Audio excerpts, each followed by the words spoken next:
Hi friends, Priyadarshini ವ್ಲಾಗ್ಗೆ ಸ್ವಾಗತ. ಯಾರಿಗೆಲ್ಲ ನನ್ನ ವೀಡಿಯೋಸ್ ಇಷ್ಟ ಆಗುತ್ತೆ ಲೈಕ್ ಮಾಡಿ, ಶೇರ್ ಮಾಡಿ, ಹಾಗೆ ಸಬ್ಸ್ಕ್ರೈಬ್ ಮಾಡಿ ಫ್ರೆಂಡ್ಸ್. ಬನ್ನಿ ಫ್ರೆಂಡ್ಸ್, ಇವತ್ತು ಚಟ್ಟಿ ಅಮಾವಾಸ್ಯೆ ಡಿಸೆಂಬರ್ 1 ನಾವು ಕಾಲಭೈರೇಶ್ವರ ದೇವಸ್ಥಾನಕ್ಕೆ ಹೋಗೋಣ ಅಂತ ಹೇಳ್ಬಿಟ್ಟು ಹೊರಟ್ವಿ. ನೋಡಿ, ಎಂಟ್ರೆನ್ಸಲ್ಲಿ ನೋಡ್ತಾ ಇದ್ದೀರಾ. ಇವಾಗ ನಾವು ಹೋದ ಟೈಮಲ್ಲಿ ಉತ್ಸವ ನಡೀತಾ ಇತ್ತು, ಪೂಜೆ ಮಾಡ್ತಾಯಿದ್ರು ಸ್ವಾಮಿಗಳು. ಹೀಗಾಗಿ ನಾವು ಕುಂಬಳಕಾಯಿ ದೀಪದ ಸೇವೆ ಮಾಡಬೇಕಾಗಿತ್ತು.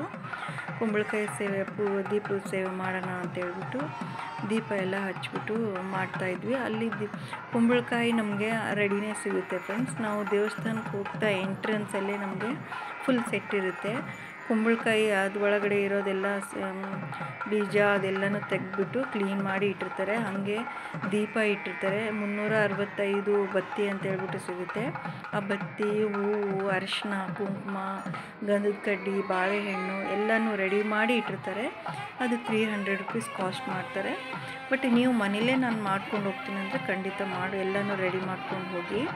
ಅಲ್ಲಿ ನೀವು ನೋಡ್ತಾ ಇದ್ದೀರಾ, ಇವಾಗ ಸ್ವಾಮಿಗಳು ಎಲ್ಲ ದೇವ್ರದ್ದು ಪೂಜೆ ಎಲ್ಲ ಮಾಡಿಬಿಟ್ಟು ಅಲ್ಲಿ ಎತ್ತುಗಳನ್ನ ನಿಂದ್ರಿಸಿರ್ತಾರೆ. ಎತ್ತುಗಳಿಗೆ ಪೂಜೆ ಮಾಡ್ತಾರೆ. ಓಕೆ, ನಾನು ಎಲ್ಲನೂ ರೆಡಿ ಇಟ್ಟಿರೋ ಸೆಟ್ನ ಅಲ್ಲೇ ಹೋಗಿ ತೊಗೊಂಡ್ಬಿಟ್ಟು ಬಂದು ದೇವ್ರಿಗೆ ಕುಂಬಳಕಾಯಿ ದೀಪದ ಸೇವೆ ಎಲ್ಲ ಮಾಡಿದ್ವಿ. ಇಲ್ಲಿ ಯಾವ ಥರ ಅಂತಂದರೆ ನಿಜ ತುಂಬ ಪವರ್ಫುಲ್ ದೇವರು. ನೀವು ಸೇವೆ ಖಂಡಿತ ನಂಬಿಕೆ ಅನ್ನೋದು ಇರುತ್ತಲ್ಲ, ನಂಬಿಕೆ ಇಟ್ಬಿಟ್ಟು ಕುಂಬಳಕಾಯಿ ದೀಪದ ಸೇವೆ ಮಾಡಿ ಖಂಡಿತ ನಿಮಗೆ ಎಂಥದ್ದೇ ಸಮಸ್ಯೆ ಇದ್ರೂ ಖಂಡಿತ ಪರಿಹಾರ ಸಿಗುತ್ತೆ. ಅದಕ್ಕೆ ನಾನು ಮಾಡಿದ್ದೀನಿ, ನಿಮ್ಮ ಜೊತೆ ಶೇರ್ ಮಾಡ್ಕೊಳ್ಳೋಣ ಅಂತ ಹೇಳ್ಬಿಟ್ಟು ಈ ವ್ಲಾಗ್ ಮಾಡಿದ್ದೀನಿ ಫ್ರೆಂಡ್ಸ್. ಯಾರಿಗೆಲ್ಲ ಆದಿಚುಂಚನಗಿರಿ, ಕಾಲಭೈರೇಶ್ವರ ಅಲ್ಲಿವರೆಗೂ ಬರೋಕ್ಕಾಗಲ್ಲ, ತುಂಬ ದೂರದಲ್ಲಿ ಇದ್ದೀವಿ ಅಂತಂದರೆ ನಿಮ್ಮ ಊರದಲ್ಲೇ ಇರುತ್ತೆ ಕಾಲಭೈರೇಶ್ವರ ದೇವಸ್ಥಾನ, ಖಂಡಿತ ನೀವು ಅಲ್ಲಿನೂ ಮಾಡ್ಬೋದು. ಪ್ರತಿ ಅಮಾವಾಸ್ಯೆ ಖಂಡಿತ ಮಾಡಿ ಫ್ರೆಂಡ್ಸ್. ಎಂಥದ್ದೇ ಸಮಸ್ಯೆ ಇದ್ರೂ ಖಂಡಿತವಾಗೂ ಪರಿಹಾರ ಅಂತೂ ಖಂಡಿತ ಸಿಕ್ಕೇ ಸಿಗುತ್ತೆ ನಿಮಗೆ. ನಾನು ಮಾಡಿದ್ದೀನಿ, ಅದಕ್ಕೆ ನಿಮ್ಮ ಜೊತೆ ನಾನು ಶೇರ್ ಮಾಡ್ಕೋತಾ ಇದ್ದೀನಿ.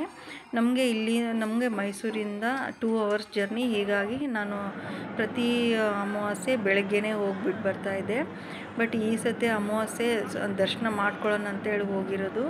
ಇರಲಿ, ಇದು ದೀಪೋತ್ಸವ ನಡೀತಾ ಇತ್ತಲ್ವ, ಹಾಗೆ ಕುಂಬಳಕಾಯಿ ಸೇವೆನೂ ಮಾಡೋಣ ಅಂತೇಳ್ಬಿಟ್ಟು ಸೇವೆ ಮಾಡಿದ್ವಿ. ಬಂದಾಗ ದೀಪೋತ್ಸವ ಎಲ್ಲ ಉತ್ಸವ ಎಲ್ಲ ನಡೀತಾ ಇತ್ತು. ಉತ್ಸವ ಎಲ್ಲ ನೋಡ್ಕೊಂಡ್ವಿ. ಇವಾಗ ಶಕ್ತಿ ಅಮ್ಮನವ್ರ ದರ್ಶನ ಅಲ್ಲಿ ಪೂಜೆ ಎಲ್ಲ ಮಾಡಿಬಿಟ್ಟು ಇಟ್ಟಿದ್ರು. ಪೂಜೆ ಎಲ್ಲ ದೇವ್ರಿಗೆ ಕೈ ಮುಕ್ಕೊಂಡು ಸೇವೆ ಎಲ್ಲ ಮಾಡ್ಕೊಂಡ್ಬಿಟ್ಟು ಉತ್ಸವ ನಡೀತಾ ಇತ್ತಲ್ವ, ಉತ್ಸವ ಎಲ್ಲ ನೋಡ್ಕೊಂಡ್ಬಿಟ್ಟು ಹಾಗೆ ದೀಪನೆಲ್ಲ ಹಚ್ಬಿಟ್ಟು ಬಂದಿದ್ದು ಫ್ರೆಂಡ್ಸ್. ತುಂಬ ಚೆನ್ನಾಗಿತ್ತು. ಎಲ್ಲ ಉತ್ಸವ ಎಲ್ಲ ಮುಗಿದು ಕುಂಬಳಕಾಯಿ ಸೇವೆ ಎಲ್ಲ ದೀಪದ ಸೇವೆ ಎಲ್ಲ ಮುಗಿದ್ಮೇಲೆ ಮೂಲ ಕಾಲಭೈರೇಶ್ವರ ದೇವಸ್ಥಾನದ ದರ್ಶನ ಮಾಡ್ಕೊಂಡ್ವಿ. ನೋಡಿ, ಇವಾಗ ನೋಡ್ತಾ ಇರೋದು ಮೂಲತಃ ಕಾಲಭೈರೇಶ್ವರ ದೇವರ ವಿಗ್ರಹ ನೀವು ನೋಡ್ತಾ ಇರೋದು.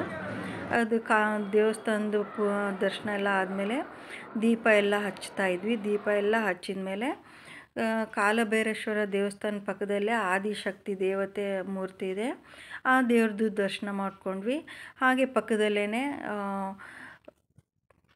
ಸುಬ್ರಹ್ಮಣ್ಯ ದೇವ್ರದ್ದು ವಿಗ್ರಹ ಇದೆ, ಮೂರ್ತಿ ಇದೆ. ಆ ದೇವ್ರದ್ದು ಕೂಡ ದರ್ಶನ ಮಾಡ್ಕೊಂಡ್ಬಿಟ್ಟು ನೋಡಿ, ತೇರೆಲ್ಲ ಎಳಿತಾರೆ ಅಮಾವಾಸ್ಯೆ ದಿವಸ. ಕಾಲಭೈರೇಶ್ವರಿಗೆ ತೇರು ಎಳಿತಾರೆ, ಉತ್ಸವ ಮಾಡ್ತಾರೆ.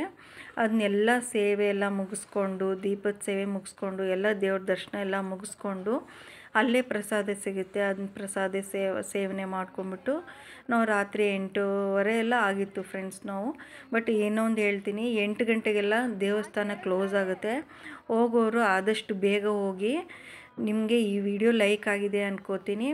ನೀವು ಹೋಗಿ ಸೇವೆ ಮಾಡಿ ಫ್ರೆಂಡ್ಸ್. Thank you.